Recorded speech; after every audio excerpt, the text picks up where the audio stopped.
On this week's episode of the WNP podcast, we preview the New Year's Six Bowls and look back at an awesome college football season. Stay tuned.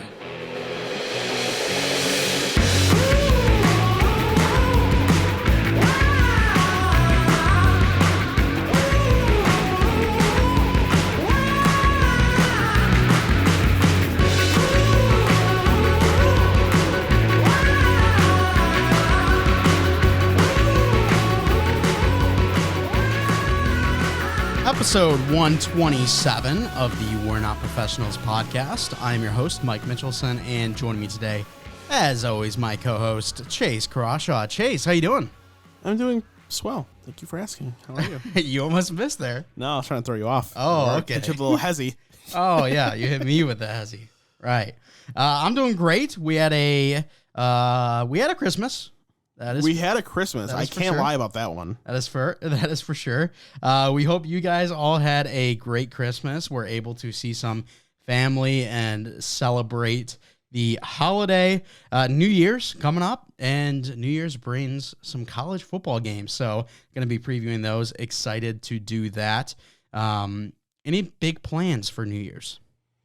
I plan to wake up, then at some point go to bed and wake up the next day. That would be awesome. Yeah, that's the plan.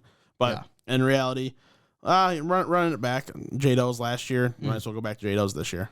Nice. Might as well. I'll be watching the games at my dad's. He's a Georgia fan, so got to be there to support him. Oh, and we will be watching the games at J-Do's, or I will not be at J-Do's. I should mention that. I made that clear. I would rather watch these football games. Yeah, see, I was going to be watching with my dad no matter what, because he is a Georgia fan. I got to hold his hand for when Michigan stomps them. But, let's hope. Yeah.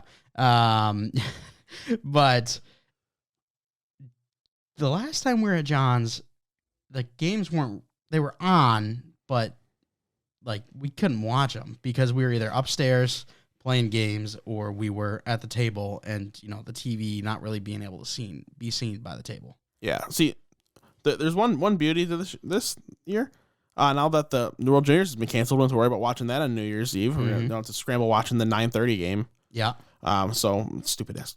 But anyway, yeah. So now we only got to worry about football, and I'm gonna find a way to make it work. If I don't know what time I'm going over there. I'm sure it'll be about time the Michigan Georgia game starts, or maybe at halftime or something like that. I don't know, but I'm gonna make sure to watch this game because I care a lot more about this game than pounding a couple of brewskis. And I'll be making a appearance. Show up fashionably late. There we go. So that'll be fun. All right. Well, before we hop into our show, we want to give a quick thought and prayer out to John Madden and his family. He passed away at 85 yesterday. It was a sad day, but at the same time, it was a day that we got to celebrate the legacy of John Madden and what he was able to do for the game that we so desperately love. Was a coach with the Oakland Raiders, was able to just do so much in the football community, and then is one of the main reasons that we have the Madden franchise video game. So John Madden, the reason that 13-year-olds are better at clock management than Mike McCarthy. I saw that joke on Twitter, so I thought I'd use it. That's funny. That's a fair point. I like that one. But yeah, rest in peace. Definitely sad. But it was just really weird because it was unexpected. He wasn't sick or anything. It was just a natural cause type of thing, and it was pretty much in line with his life documentary coming out. Yeah, very weird. It'll be an interesting documentary to take a peek at, that's for sure. So rest in peace to John Madden. Thoughts and prayers out to his family and friends and all of his close ones. But an awesome dude, was able to advance our sport so much. So we are so thankful for that. From sad news to more sad news, Chase, we got to talk about our fantasy outcomes, as both of us in the leagues that actually matter are now done. Yeah, it's going to be a Mickey Mouse championship in both leagues because I'm not in there. Everyone knows I'm the real champion. I'm going to win third place in both leagues, get third place trophies. We're going to switch themes. I'm going to have trophies from both years of May the 4th and we'll be with you. I have trophies from both years of EBDB DFL. It's going to be beautiful. Did you get a third in mine last year? I did get a third in yours last year. Okay. I got third place in yours, first in Johnny's. And this year I'll be getting just back-to-back. How do we determine third place? It was me beating Chris in the third place game. Oh, okay. Which I'm playing Chris again, which he has the better team than I. So like realistically, he should beat me. But last year I didn't even set my lineup and I beat him. So, oh, nice. But yeah, because I kind of forgot to set it because I was pissed that I lost. But anyway, yeah, I mean, Alvin Kamara sucks. We know that. James Robinson getting hurt is what really screwed me over, though. If he would have put up projected, if I'm not mistaken, I still would have won regardless of what everyone else did. And then if I could, I was between Tyler Lockett and Zeke Elliott. Made the wrong choice with Tyler Lockett. Not that Zeke did anything great, but did better than Tyler Lockett. So much to complain about in that league.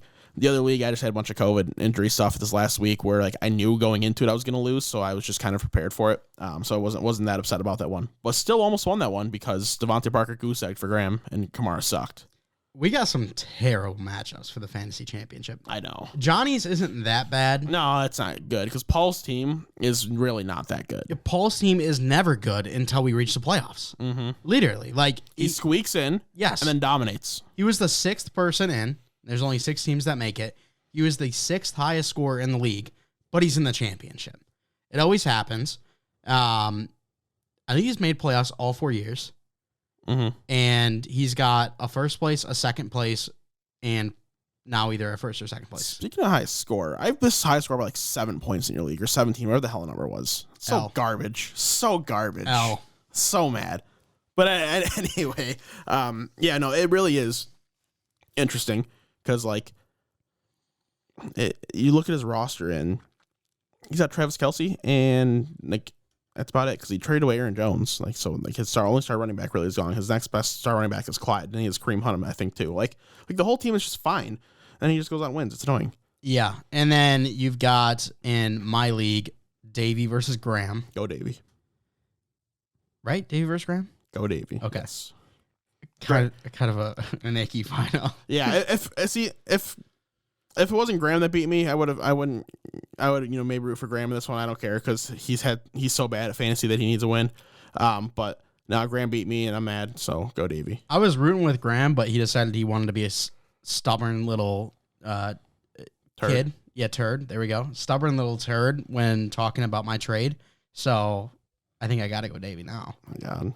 But I think Davey, that's a tough one, actually. I was going to say I think Davey would be more obnoxious about him winning, but Graham's never won. So yeah, so we don't know what Graham would do.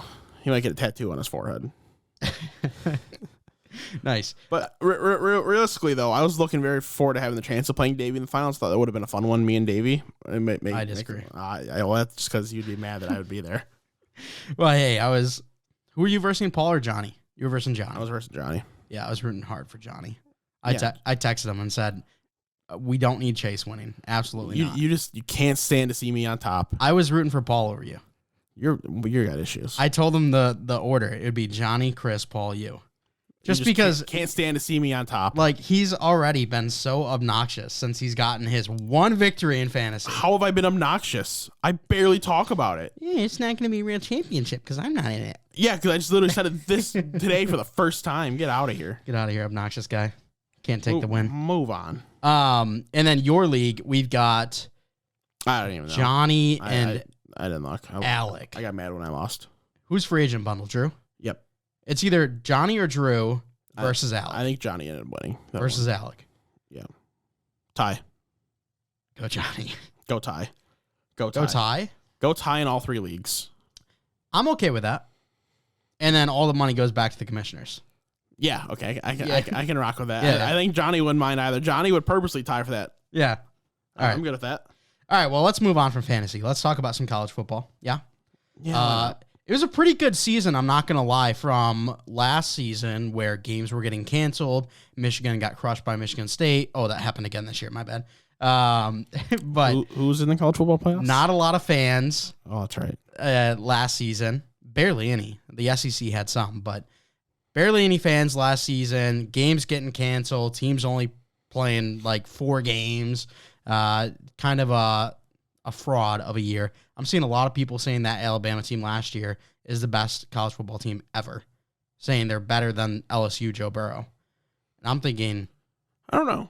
No. I'm gonna lean no, but the defense was definitely better than LSU's. Georgia's defense this year is better than Alabama's last year, It is. but we saw they couldn't take Alabama this year. So I don't know. I would love to see some way for them to play each other. Obviously, you can't, but like it would be cool. I think it's a fraudulent win. Fraudulent win there. Mickey Mouse win. Yeah, Mickey Mouse. This is the Mickey Mouse episode.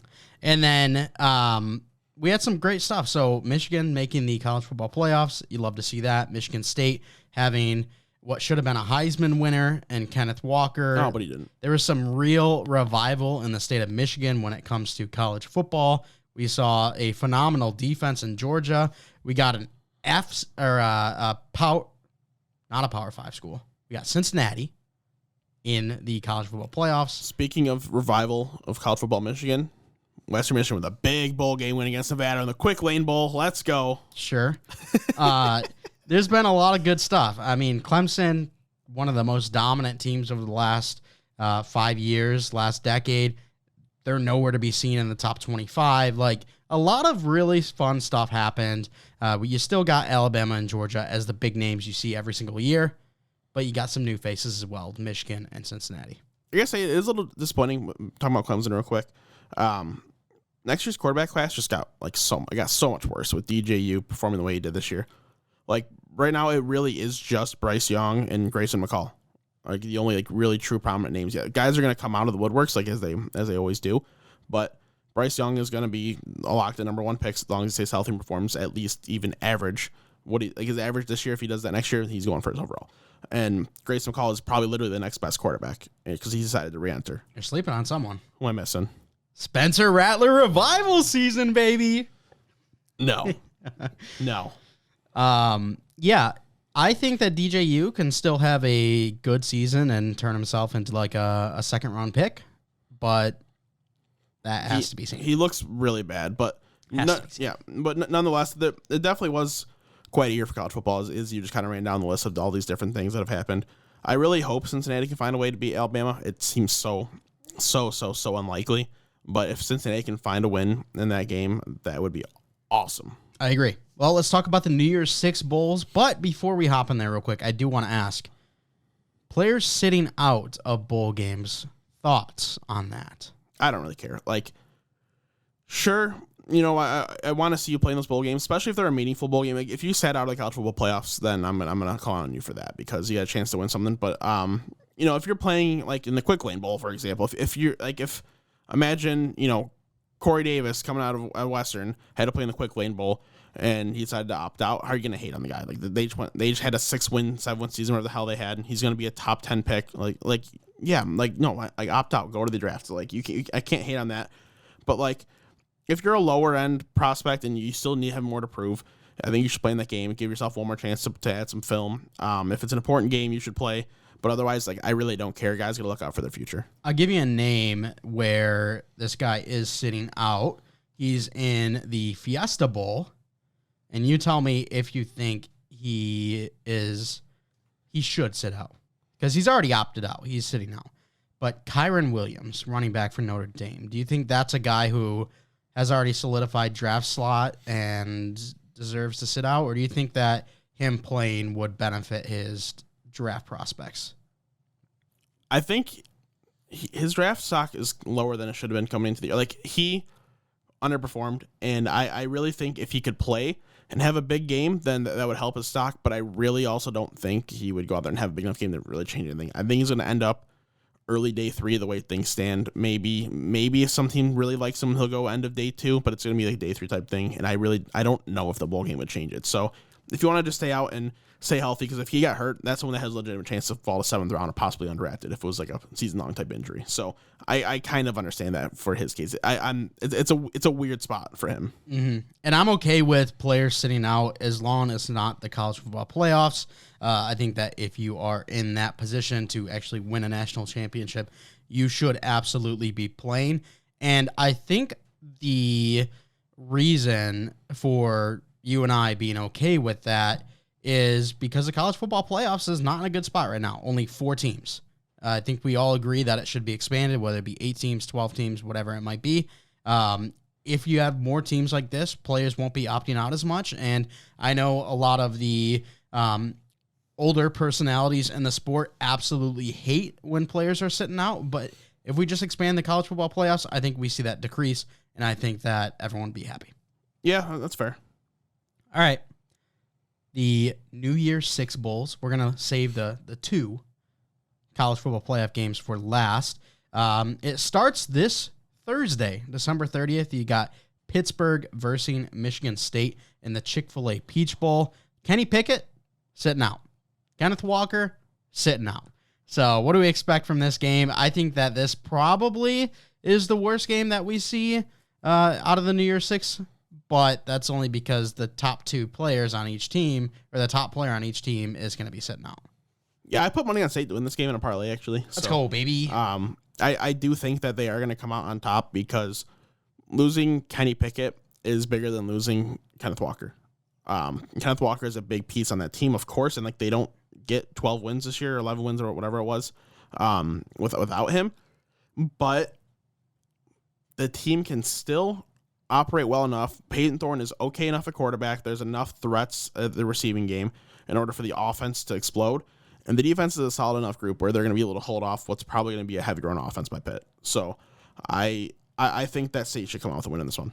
Yeah, I'm pulling for State here. Jalen Naylor going to be playing for him. So yeah. I'm excited to see what they can do. Mel Tucker in his first big bowl game. It's going to be exciting. Definitely pulling for State. We all know that. Next up, the Rose Bowl, Utah versus Ohio State. Garrett Wilson, the big name that's going to be sitting out. Chris Olave, as of right now, was still practicing, getting ready for this game. Utah, all of their draft declaration players still expected to play. Ohio State by 4 scores. 4 score and 7 years ago. Yes. Well, Ohio State's going to get a pretty big win here.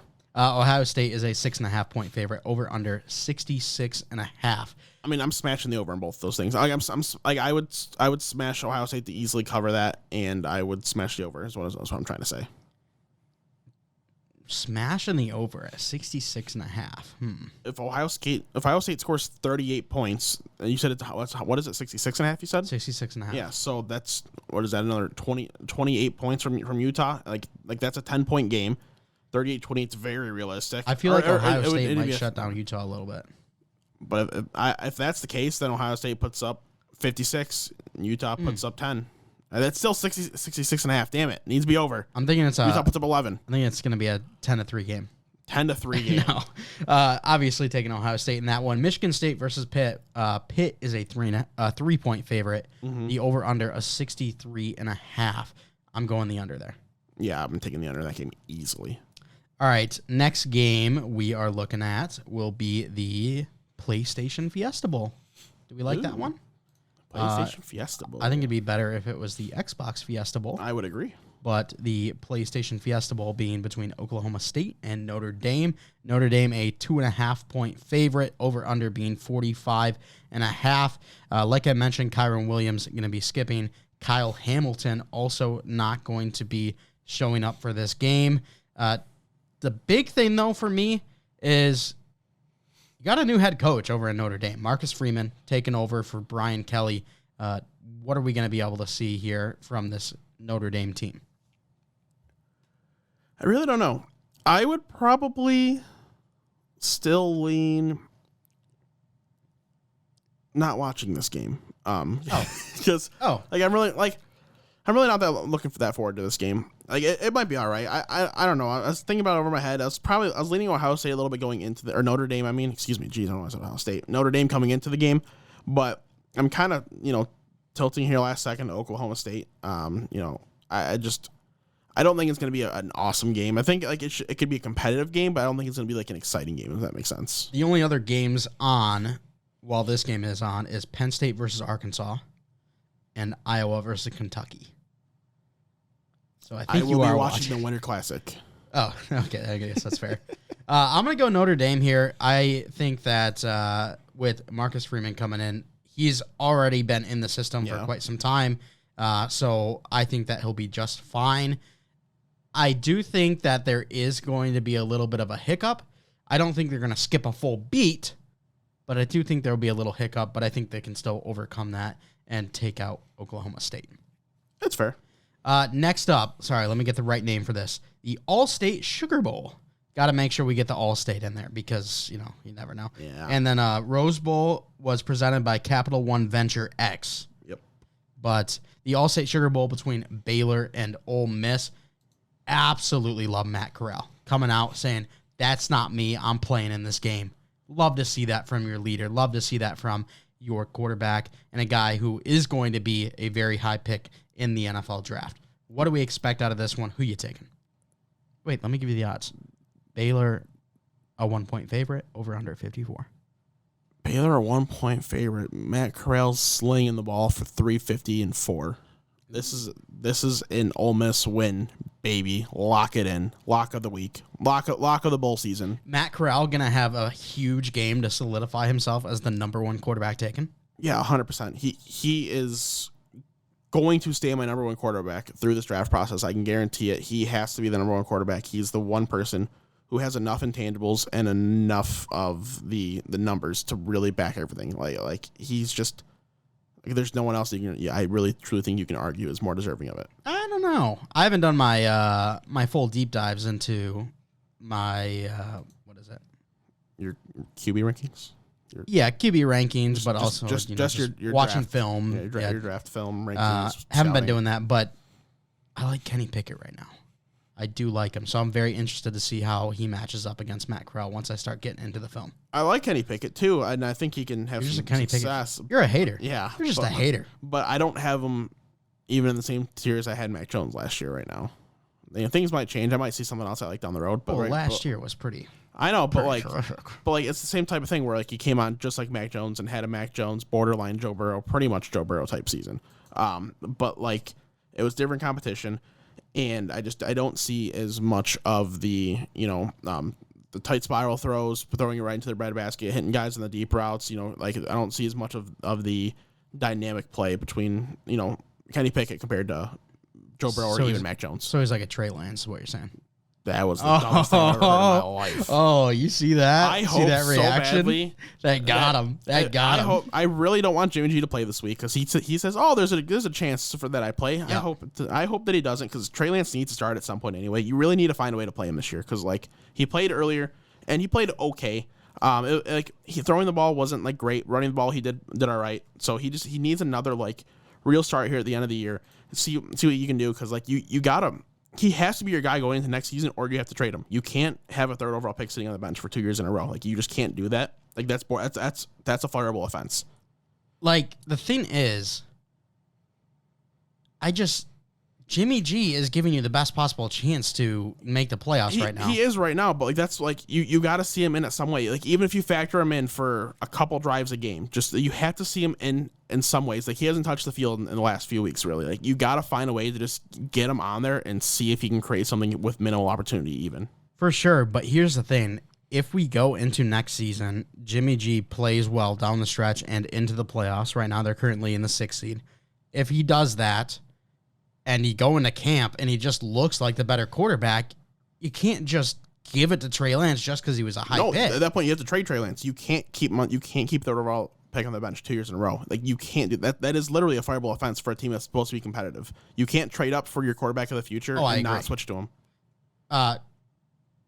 I just think that it was dumb to trade up when you had a guy like Jimmy G who can take you to the playoffs and do well. I would agree. I think Trey Lance was a great pick for them. I think that's a team that I had faith in order to use Trey Lance in the right way. But obviously Jimmy G played better than expected this year. Trey Lance hasn't gotten that opportunity. They would have been better off just holding out and hoping they could get a guy like Mac Jones if this is the route they were going to take, honestly. Even though Mac Jones has obviously proven to be the best rookie quarterback this year and deserves to start. But it would just make more sense because you could feel better about transitioning to Mac Jones because it's a linear move in terms of the type of quarterback and the guy who is a little more ready. So next year, even if Jimmy G played well, he can move on, be good to go. Where now Trey Lance, because it's you got to have a different offense a little bit, dynamic type player. Things change, and if Jimmy G's still playing good, you feel a little nervous to switch to him. So all in all, it's just a weird move. I really would not have traded up for third overall if I was them, and You can't just leave him sitting on the bench. You just can't. I can't get over the fact that he's just there's a chance a third overall pick sitting on the bench 2 years in a row with that dynamic of a skill set. Yeah, it's a dynamic skill set. You can't argue. We'll get back to Trey Lance later on in the show because we're gonna finish the college football talk. Well, how do we even get on that tangent? I said Kenny Pickett is like Trey Lance, that's right. and you got triggered. Yeah. You see that rant, guys? Yeah. I really got him there. You did. We're going to be playing the guy versus a guy for under 25-year-old NFL quarterbacks later in the show. So let's finish the college football talk here, and let's start with the Goodyear Cotton Bowl. You got Alabama, the number 1 seed, versus Cincinnati, the number 4 seed. Alabama's a 13.5-point favorite, over under being 58. Alabama wide receiver John Mechie will not be playing because he suffered an ACL injury in the SEC championship game. What are we thinking? I see a lot of people saying this is going to be a blowout for Alabama. Do you think there's a chance here for Cincinnati? Like, tell me everything. It's not impossible for Cincinnati to win. Like, reality is it's not impossible, but it is so unbelievably unlikely. You got to choose Bama in this game. I believe Jameson Williams might not be able to play in the first half of the game because I think he got kicked out targeting in the SEC championship, if I'm not wrong. But regardless, like that right there could be the real benefit. To start off the game, that Bama doesn't have like their top 2 reliable receiving options. It's gonna be some younger guys getting the opportunities. But again, it just how do you not choose Bama in this game? Like this. You choose Cincinnati.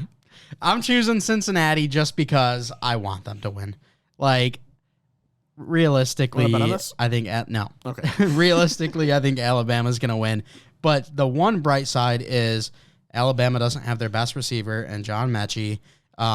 The Cincinnati pass defense is actually phenomenal. It's top 2 in the country. Sauce Gardner's gross. Sauce Gardner is gross. And on the other side, you've got a great player, too. I was trying to remember his name. But, like, they have a great pass defense, and it's going to be something that Bryce Young's really going to have to deal with.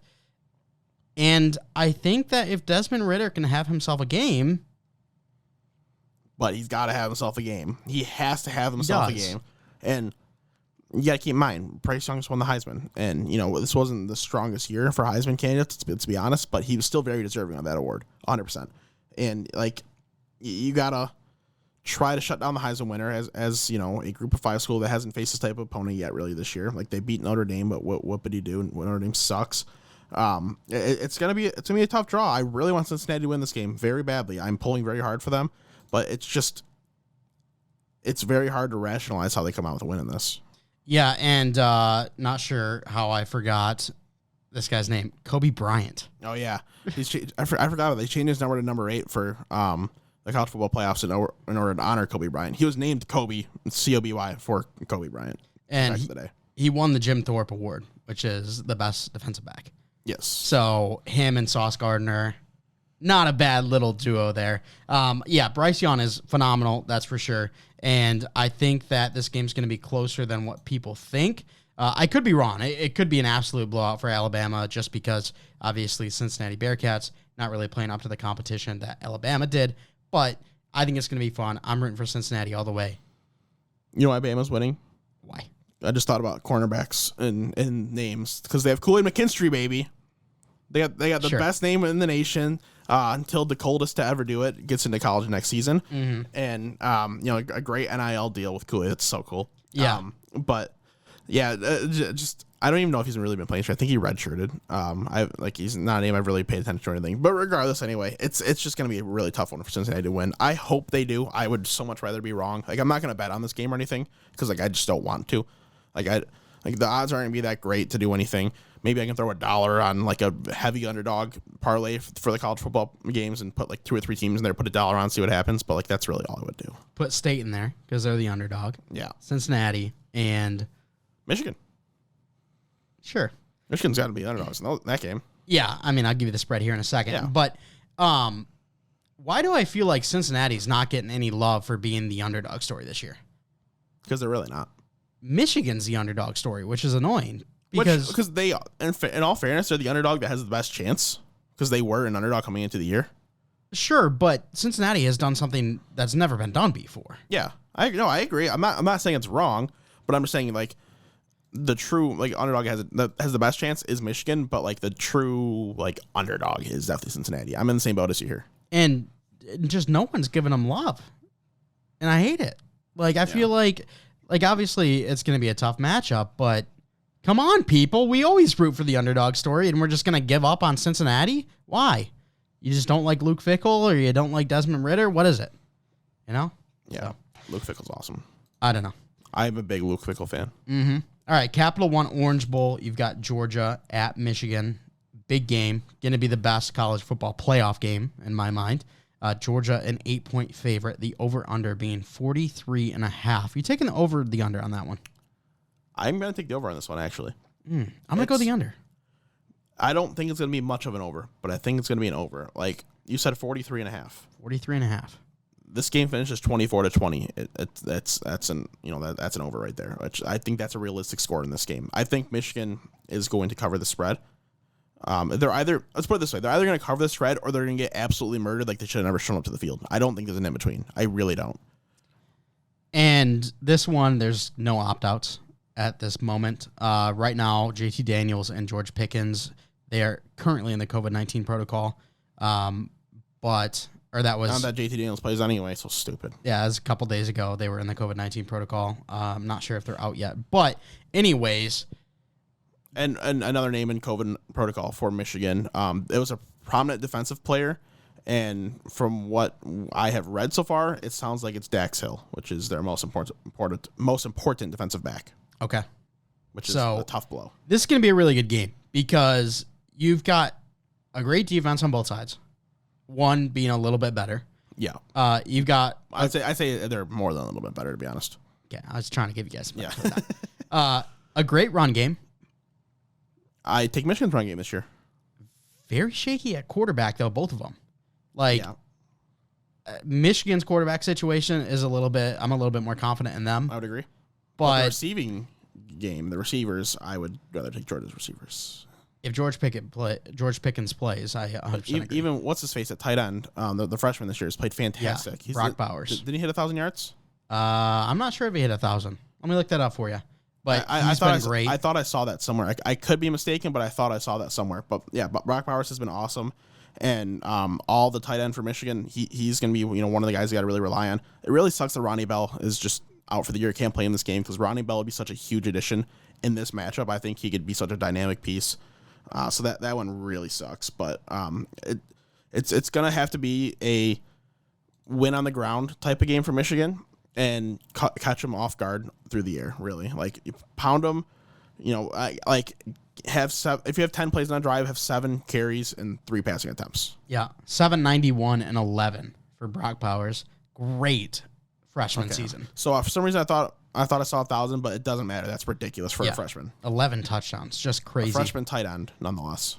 The thing that scares me a lot is... I don't know what I'm going to get from Georgia's defense because when they came out against Alabama, they were not playing Georgia defense. Like, I don't know what they were doing. They weren't throwing any pass rush. They were rushing 3 guys every time. It made no sense. They were playing as if Alabama made this huge scheme on how to beat their defense. But here's the thing. No one beat your defense for 10, 11 games, 12 games. So why are you changing your defense? Yep. Like, don't try to change it just because you think Saban might have it figured out, because no one else has been able to figure it out up to this point. I agree. So I think that as long as they play to their strength and use their defense how they have the whole season against Michigan, that's going to be really hard to score on. But in the other way, Michigan, they've got 2 phenomenal pass rushers in Hutchinson and Ojabo. I don't know if JT Daniels or Stetson Bennett, whoever plays, is going to be able to handle it. It's going to be Stetson Bennett. They've rode him all year. If JT Daniels can get off the COVID list and they have a slow start, he'll go in. You know what I could see happening is they play Stetson Bennett, and then if they win, throw JT Daniels in, because maybe they're confident going up against Michigan here and thinking we're going to have a rematch with Alabama. And if they're that confident, you throw out Stetson, and then you bring in the wild card that Alabama hasn't seen. Not really anyone has seen, because JT Daniels hasn't played much this year. So I think that could be the case. I think Stetson Bennett actually would have a better chance than JT would in this game, just because Stetson can actually move a little bit. Mm-hmm. Where JT, he's kind of more of a pocket quarterback that wants to throw deep. He's Matt Ryan.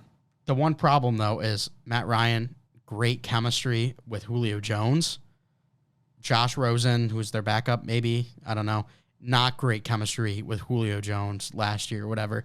So here, JT Daniels, great chemistry with George Pickens, and that could be something that could go really well. Stetson Bennett, not so much. I just want to bring it up. That tweet, it was sent in the Twitter group chat the other day. I saw it before you sent it, but about the person having Josh Rosen above Baker Mayfield in their pre-draft rankings, and they're happy that it's proven to be the case. Yeah. I got a good laugh out of that one. Yeah. But nonetheless, yeah, no, I a lot of the points you're saying, I do agree with.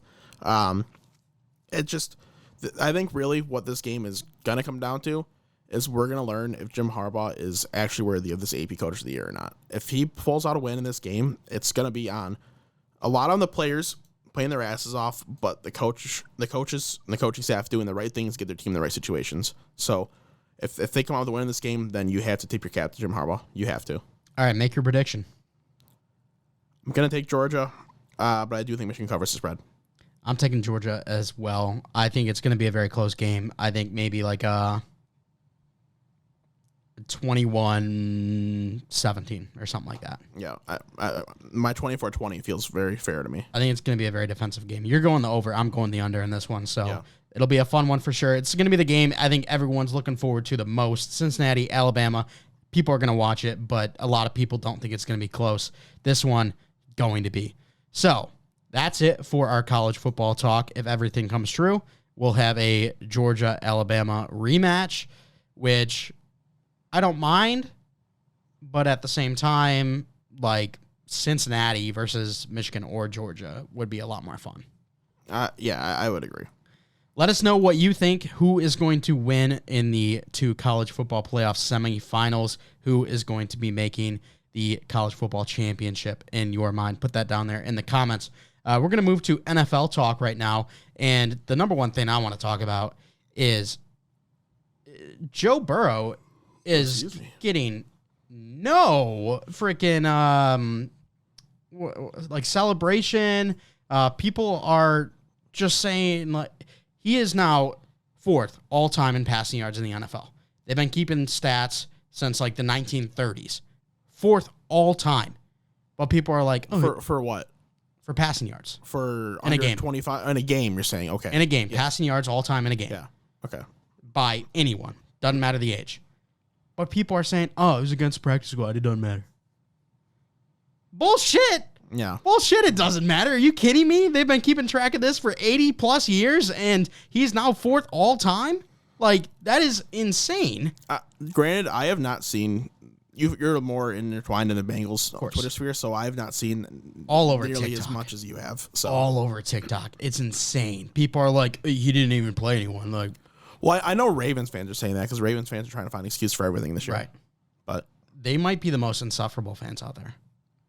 They're rising. Like they're growing pretty quickly. You know, you would think that it would be Cowboys fans or, you know, maybe Patriots fans or maybe Steelers fans, maybe even Eagles fans, but it really might be Ravens fans. I think Steelers fans have really taken a step down on most insufferable fan base because they are now realizing their team isn't that good. So they're realizing Big Ben should have been out the door 3 years ago. Right. So they're taking the step down, and like it just pisses me off that people are like, oh, he didn't do it against anyone. When Baltimore did have their players in week 7 or whatever it was, he still put up over 300 yards on you and like 4 touchdowns again or 3 touchdowns, something like that. So he went crazy. Love to see it. But one of the main reasons I wanted to talk about this game specifically is because John Harbaugh was not happy that Joe Burrow was passing it downfield with 2 minutes left in the game when the game was already decided. What are your thoughts on running up the score and stat padding? You know, you know about stat padding. You had pads. I can't. You know, I can't relate. But yeah, I want to know what you think about that. What do you think? What do you think I think? Okay, I think that you are super against it. You hate that. If you don't want him to score, stop him from scoring. Like I'm that way across all levels of sport, all age groups. Like, sure, you can be like, yeah, that throw is kind of unnecessary, but at the same time, like, you're playing in the NFL, just stop him. Same thing in freaking high school. If I'm playing high school hockey and I'm up by 15 goals, if we score the 16th, don't let him score 16 goals. Like, I don't know what you want me to tell you in this one, to be honest. Like, just be better. And It's not like the Ravens haven't done this before. You know, remember they were trying to keep that streak alive, the rushing streak, and they were up and they were just running the ball like with a stacked offensive line and sliding, just adding more rushing yards against the Broncos. And the Ravens have thrown late in games, in previous years to try to get the Ravens have done this shit, and they're complaining about it like it's stupid. No, it's the NFL. You guys are all paid. You're all big boys. Don't go cry about it. Deal with it. Deal with the fact that a young quarterback just dominated you. He's taken the NFL by storm. He is a great young talent. He's someone that's going to be a future face in this league for a lot of years. Just deal with it. Live with it. He's already the face because the NFL Twitter has him as their top picture or whatever. The banner. And then they also have something about Joe Burrow in their actual bio. It's probably changed by now, but they probably only did it for a day. Yeah, I mean, I'm thinking about it. The Ravens last year were pissed at the Bengals that they took a field goal late to, get rid of the shutout. Mm-hmm. The defensive coordinator for the Ravens was pissed that they didn't shut the Bengals out because they took a field goal on, a third down. It's like... Okay, well, suck one. Yeah, now he's pissed that Joe Burrow threw a 52-yard bomb to Joe Mixon with, a minute and 20 left when the game was over. So I think it's absolutely stupid. If you want to run up the score, do it. We're all big boys here, Play the game. Hey, there's a quote from the original Mighty Ducks. It's not worth winning if you can't win big. Exactly. One more game I wanted to talk about. Chargers-Texans. Oh, really? Why did the Chargers lose to the Texans?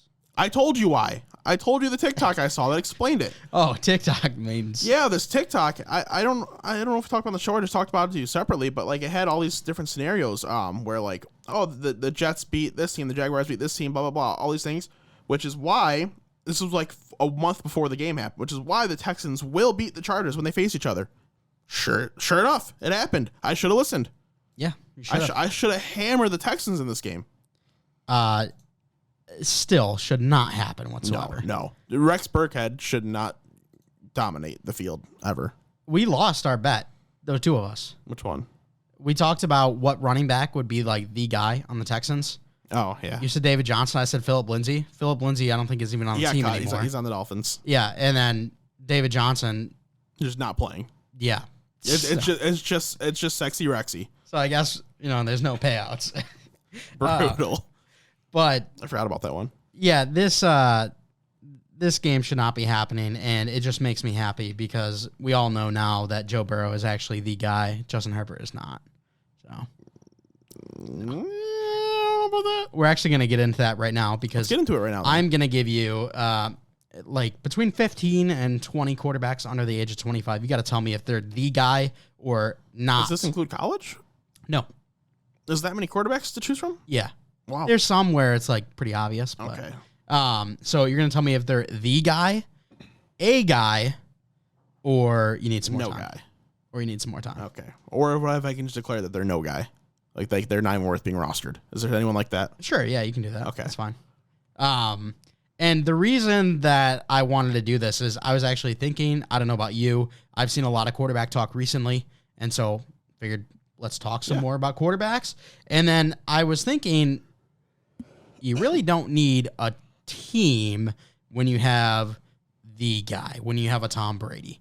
You look at the LSU national championship team. Without Burrow, they're meh. With Burrow, when you had the guy, they won it all. I think they can be more than meh. I think it's that could still be an 8-win roster the following easily. year, they only had 5 wins. Yeah, because how many guys left, dude? You lost freaking Justin Jefferson, Clyde Edwards-Helaire, Steven Sullivan. 7 wins. Dude, because it was Joe Burrow played there too. Joe Burrow sucked. Right. He started that year. No, but the thing is, I know what you're saying. When you have the guy, the team around you plays at a different level. Yeah. You can have bad players playing well. Look at Eli Apple. He's never been a good corner in the NFL. He's on the Bengals right now, playing the best he ever has in his career because for some reason, the Bengals are believing in Zach Taylor. The Bengals are confident in the quarterback that they have, and they're playing out of their minds. So that's why I wanted to talk about the guy, a guy, no guy, or time still. Time will tell. Time will tell. Number 1, Lamar Jackson. He's the guy. He's too dynamic of an offensive player. He's struggling this year. He is, But, you know, like Mahomes struggled beginning of this year, and Mahomes has figured it out. Like, you go through these stretches. Josh Allen took 2 years to figure it out in the NFL. Like you can go through stretches. You can have bad starts. You can have things going. But at the end of the day, you know, if I'm drafting quarterbacks in the league, I think Lamar's going to be my top 5 to build a team around because of what he can really offer you. Because he does have a good arm on top of being a ridiculous athlete. Let's get these 3 out of the way. Justin Herbert, Kyler Murray, Joe Burrow. They're all the guy. The guy. The guy. There Sorry. you go. Next up, Daniel Jones.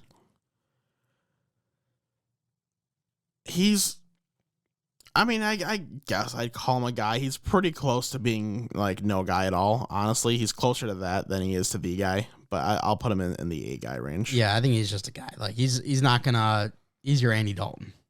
I think he's worse than Andy Dalton. I think he's lower than Andy Dalton on that scale, but like right behind him. He's got some rushing ability where Dalton didn't really have that. Yeah, but Dalton had a lot of rushing touchdowns. Yeah, because he's no yards. Tom Brady special. Yeah, you just hammer that in. All right, Mac Jones. I need a little more time because, like I said this before, I think he'd be the most ready NFL quarterback coming into the league. Sure enough, he's had the most success early on, but I don't know how much more he grows as a player. I think just the way he plays the game, it's a pretty translatable thing, but it's not something that really gets more dynamic over time. He can still get better. Like he's going to get better than he is now. This isn't going to be his stat line every single year. He's going to improve, but I don't know how much he improves. So I think he's more of a guy that you can win with if I had to go one way right now, but I still think I want more time to like really officially see. Okay. Let's do this for quarterbacks that are rookies and you have, I'm assuming you'll need more time for everyone, but like you did here for Mac Jones, lean one way, even if you need more time. Okay. So from what you've seen from Trevor Lawrence, I assume you need more time, but from what you've seen from so far, do you think he can be the guy? Or do you think maybe that potential's a little bit out the door? I'm 100% leaning a guy on this one if I got to lean one way or a guy. Dude, he doesn't even look good on the field. I agree. Like in the Jets game, when he ran the ball backwards 20 yards and just dropped it, fumbled. What are you doing? How do you have that little awareness compared to what you did in college? Something is just gone from him, and hopefully he can figure it out because he can be the guy. But right now he's way closer to a guy, and I really don't think you can argue strongly that he's the guy. Top 10 quarterback for Graham Weaver, Jalen Hurts. No, he is barely even a guy. Like, let's be real. He's gotten better this year. I'm gonna give him credit. I still think you can possibly win with him because he offers, a dynamic of rushing, but like he's nothing more than a guy. Justin Fields. I'm kind of more in a guy range. He could be the guy as well, but like right now he's putting me in that range. Tua. A guy. Oh. Lock it in. He's say it to Johnny. He's a guy, Johnny. He's just a guy. And see, coming into the league, I said I would say a guy was just his ceiling, where I think he could still maybe reach the guy territory or just like borderline edging it. Like he's higher. I think he's going to be better off than I thought he was in his career. I thought he could be a serviceable guy, but I think he'd be a little more than serviceable. So I'm still going to put him in the A guy range because you can only have so many the guys. Zach Wilson. A guy. I've always thought that. Like I thought this guy had a chance to come in and have some success, but like he was still my 4th quarterback of the 5 in my rankings. I don't coming know. into the draft. I don't remember your rankings. No, I know you don't. I don't know why I said it that way. That's what the answer is. Trey Lance. Like, clearly you need more time. I believe he can be the guy, but like throwing the ball, so like running the ball, it's been the guy in terms of athleticism and what he could bring to make it offense dynamic. But throwing the ball, he's just been a guy when he's had the little opportunities. He's had some nice throws, but he's had some throws. It's like, come on, Trey. No guy. No guy at all. Sam Darnold. No guy. No guy. He's not, dude. It's such a shame. He's starting this week. Cam's getting benched because Cam's not been good. He started off great at the beginning of the season, and you thought, okay, maybe he got those bugs out of him that Adam Gase installed into him. But clearly, like, he was damaged too much.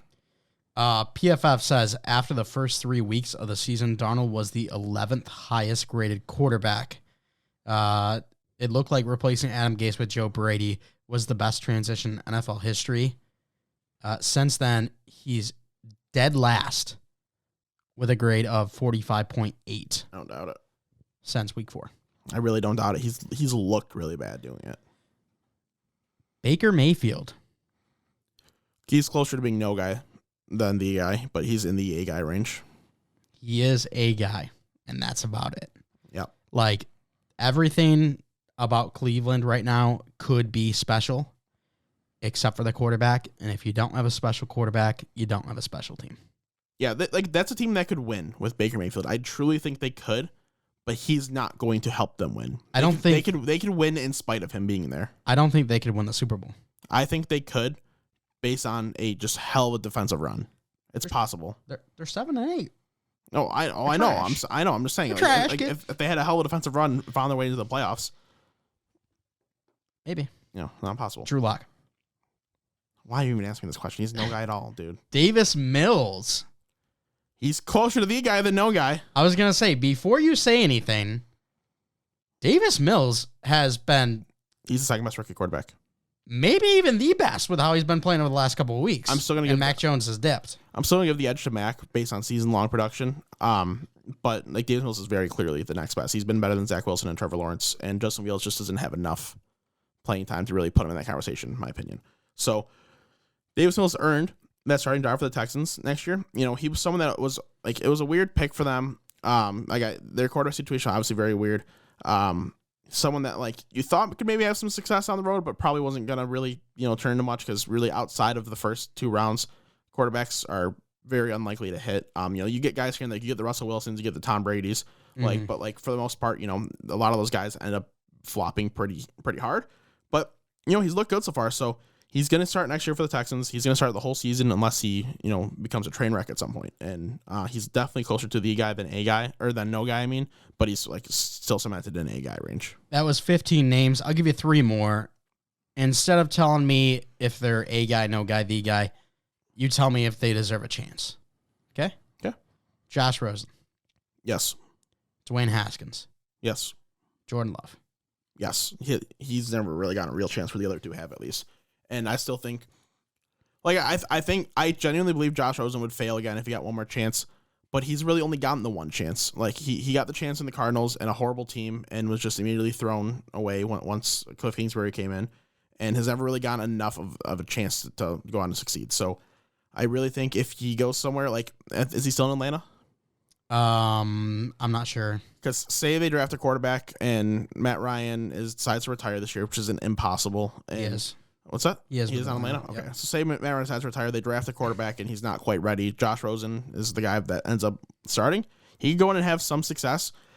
He's not gonna. He would never be the guy. I can guarantee you that. But Atlanta's not gonna be drafting a quarterback to be the guy. Like, they're not gonna. I don't think they're drafting a quarterback high. Even if Matt Ryan retires, I really just have that feeling for some reason. So he deserves a chance to at least get a little bit of runway. But I just really don't think he'd have a lot of success either. And it's kind of the same thing with Dwayne Haskins, where he started with Washington. It wasn't very special. I didn't have a whole lot of love for him coming out of college, but he's got enough intangibles where he deserves one more chance. All right, very last thing here. The top 4 quarterbacks there: Lamar Jackson, Justin Herbert, Kyler Murray, Joe Burrow. Rank them if you want to start a franchise right now. So Joe Burrow, I'm just trying to think of all the names. Joe Burrow, Justin Herbert, Kyler Murray, Lamar Jackson. Yep. Throw 2 in there too. Well, he's 2 is 5th. 2 is 5th. My 4th is going to be Kyler Murray. I can do that. And then 3 to 1 is where it's going to be a little more tricky. 3, I'm probably going to go Lamar Jackson. And it leaves a battle between Joe Burrow and Justin Herbert. And I think I'm going to take the dynamic personality of Joe Burrow, number 1. It's very close. I could flip-flop on this all day and all night. I'm a much bigger fan of the talent of Justin Herbert. It was that way coming into the NFL. But I was a bigger fan of everything else Joe Burrow brought, of the mindset, of the leadership, of just the way he could carry a team. I like all that stuff a lot better, and which is why he was my top quarterback in that class, along with everybody else pretty much. So I'm going to lean Joe Burrow because I think he is someone that you could legitimately win 3, 4, 5 Super Bowls with if you have the right team, where Justin Herbert is good enough to help bring your team there. Like, he could carry a team there, and if you have a good team around him, it could be the same type of thing. But I think, like, if they face each other in the Super Bowl, for example, I would bet on Joe Burrow's team almost every single time. Yeah, I think Lamar would be my 4th, but I can agree with the rest of the order. I don't know if Lamar's top 10 right now. I can't go. I can't get behind that one at all. I can't do it. Lamar or Rodgers? Aaron Rodgers. Brady. For like just like one season. Sure. Like a friend, Tom Brady. This year. Yeah. For us, yeah. Like for this year, Tom Brady. Yeah. Josh Allen. Josh Allen. Dak Prescott.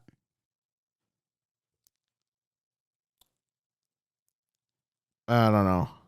I don't think it's hard. I'm going Dak. I might go Lamar. Dak had a worse stretch than Lamar's had. Dak was phenomenal last night or 2 nights ago. Yeah, but then the first 4 or 5 weeks prior to that, where he was like actually Where horrible. he's coming off of a gruesome injury. Coming off the gruesome injury. What, when he missed like 2 weeks? You mean he started the season off? No, okay. he was coming off a gruesome injury because he's going to be up for comeback player of the year because he snapped his ankle. But I'm talking about like weeks like 8 through 12. He was very, very, very underwhelming when he played. You must not have seen Lamar Jackson's like stats and everything. Dude, and how he's been playing. I comparing the two, I'd take Lamar's play over Dak's play. A lot of people are taking Big Ben over Lamar right now. Yeah, no, that's just a bunch of idiots. Okay, so let's take out Dak. Kyler. I just ranked Lamar over Kyler. It's just start a franchise, but you would rather Lamar the rest of the season? For the rest of the season. Yeah, I'll take Kyler. Joe Burrow. Justin Herbert. Matt Stafford. Yeah, probably. Even though he's slowed down kind of hard too. Let's see, who are some of the other names? Kirk Cousins. Did you say Mahomes? I didn't say Mahomes. Just like Mahomes is a lock. Kirk Cousins. I would take Lamar over Kirk Cousins. I know Kirk Cousins has been throwing the ball well. It's too much of a dynamic ability that Lamar Derek offers. Carr. I'm taking him over Derek Carr. Really? It's just when you have two toolkits that you can use, like it's such a advantage. I want to find the list that I was doing because I know I'm forgetting a name right now. And I do, but that's at least 8 quarterbacks right there that you would take over them, and that's with you not taking Dak. Yeah, and I do really want to see the Ravens fully healthy with Lamar because like he won an MVP already with a fully healthy team. It looked really good, and I really want to see him fully healthy again, like the team fully healthy again around him because that is part of the reason why he's struggling. I will safely say, but like it's not an excuse, for the Bengals to shit on you twice. Right, I smoked him. Yeah, that's great. Russell Wilson. Oh, I'm taking Lamar, dude, easily. Russ has been terrible, dude. Dude, Lamar has only 2 games this season where he's thrown over 1 touchdown. One. That's fine. Russ has been way worse. Russ has not helped his team been in injured. games. Lamar hasn't either.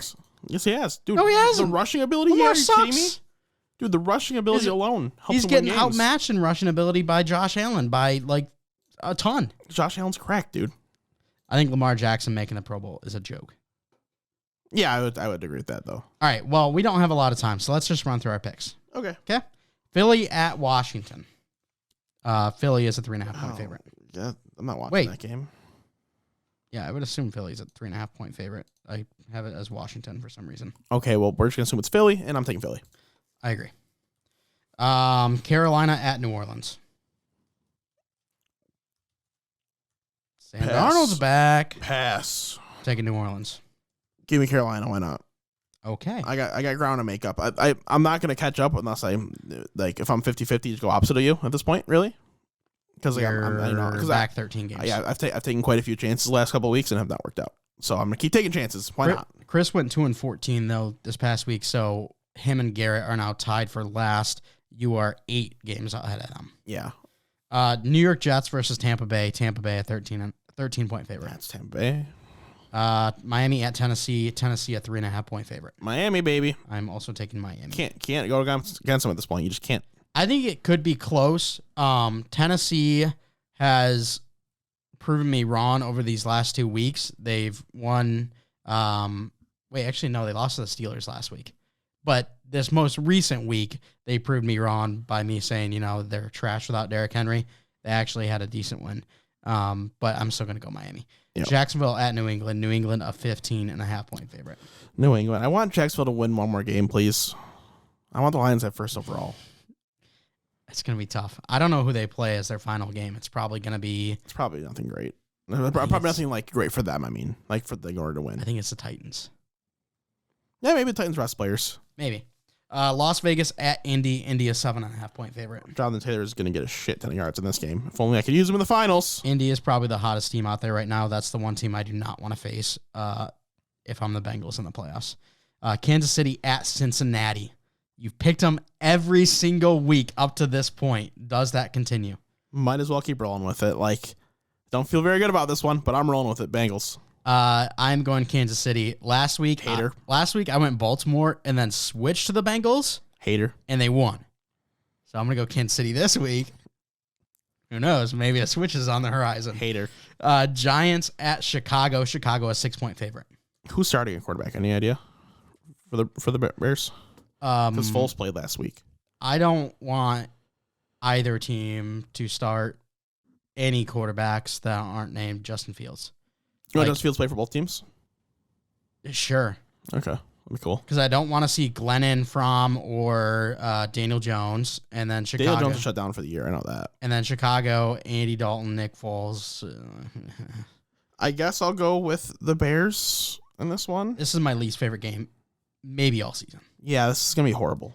Atlanta at Buffalo. Buffalo a 14.5-point favorite. Yep. Houston at San Francisco. San Francisco being a 12.5-point favorite. Mm-hmm. LA Chargers host Denver. LA is a 5.5-point favorite. The Chargers are not losing back-to-back weeks after losing Texans like that. They will be the Denver Broncos.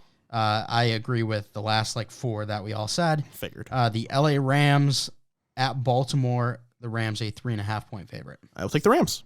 I will as well. Detroit at Seattle. Seattle a 7-point favorite. I'm surprised it's that big. Yeah.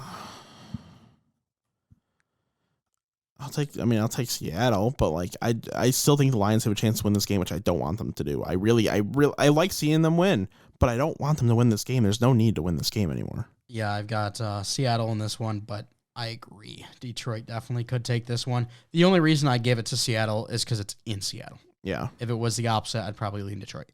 Arizona at Dallas. Dallas is a 5.5-point favorite. This should be an entertaining game. I'm going with the Cowboys. I am too. Yeah. You see the way the Cardinals played the second half of the year when Cliff Kingsbury's coaching their team? Horrible. Mm-hmm. They're going to get into playoffs just because everyone else around them that they need to lose is losing. Everyone's saying they're the NFC Raiders, and that's 100% true. Mm-hmm. There's nothing proving otherwise. Minnesota at Green Bay. Green Bay a 6.5-point favorite. I'm taking the Packers. I am too. Best team in the league right now. Cleveland at Pittsburgh. Whichever team loses is done. They're not making the playoffs. So this is do or die for both teams. I'm kind of tempted to take the Steelers in this game. I'll give you my pick to help you. Go ahead. I'm taking Cleveland. They were actually pretty close with Green Bay this past week, and both quarterbacks are terrible, but I think Myles Garrett is going to be better than TJ Watt in this one. Ben Roethlisberger wins his last home start of his career. Ooh. What if they play home next week? They don't. I looked. Okay. There you go. All right. Those are our predictions. Let us know your predictions, and we would love to hear, all the stuff in the comments. So, whatever. Chase, distract him real quick. That wasn't distracting. Oh. All right. If you're listening on YouTube. Did that fall off? No, I took it off. Oh. Because it was going to be in the way. Oh. But for anyone watching on YouTube, we upgraded. Woohoo. And we now have another microphone. So, thankfully, very thankfully, we're now going to have some more people on the show. They're going to be joining, and I'm not going to have to just listen to Chase all the time. So, It's going to be a lot of fun. This might not be on tight because I just saw it leaning off the table. Yeah, you might want to take it back out then. Not great. I can put it this way, but the people can't see me. There we go. People can see me now. Maybe. We're gonna have guests on the show now, and I'm super excited for that. We're gonna have a different setup. It's not gonna be this same angle, so it's gonna be a lot of fun. So make sure to look out for that. But a lot of fun stuff coming for the WNP boys. Word. If you want to stay up to date with all that we do, you can follow us on Twitter at WNP Sports Pod. If you want to stay up to date with us on other platforms, we have Facebook, Instagram, and TikTok. All those links will be down in the description. Make sure to check those out. If you're listening on YouTube, if you could please give us a like, comment, subscribe, and hit the bell to turn on notifications. Again, down there in the comments, let us know what you're eating right now. I don't know. Tell us whatever you want. Give us predictions for the games upcoming. How excited are you for the college football playoffs, et cetera, et cetera. If you're listening on a podcast platform, if you could please give us a follow and a 5-star rating, we would really appreciate that. Thank you so much for coming out. And as always, we're not professionals.